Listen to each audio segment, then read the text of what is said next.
Hi guys! Welcome back to our YouTube channel. Please don't forget to like, share, and subscribe para lagi kayong updated sa mga video na i-upload ko sa aming YouTube channel.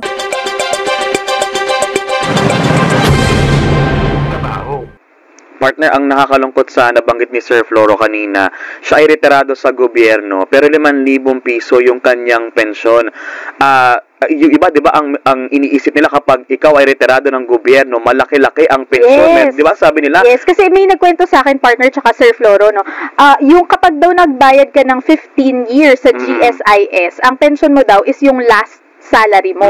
So, kung kunyari, yung huling posisyon mo sa gobyerno, ang salary yan nga po ang problema, kasi yung mga naunang nagretiro, before na magkaroon ng rationalization plan yung gobyerno, medyo okay yung kanilang pensyon. Pero yung mga naunang nag-retire, mababa po ang pensyon nila.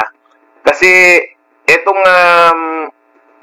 retirement program natin, dapat ay inaayos yan at itinataas yung benepisyo ng mga senior citizens at mga retirado at mga pensionado. Mas kawawa po yung mga SSS pensioner kasi mas mababa pa ang kanilang tinatanggap. Kailangan po ay tinataasan din ang level ng pension kasi sa mga ibang countries katulad ng mga welfare societies ng Scandinavia, mga halos 80% ng dati nilang sweldo ang kanilang natatanggap. At ito po ay taon-taon nire-revisa at taon-taon ay kung kailangan dagdagan ay nadadagdagan.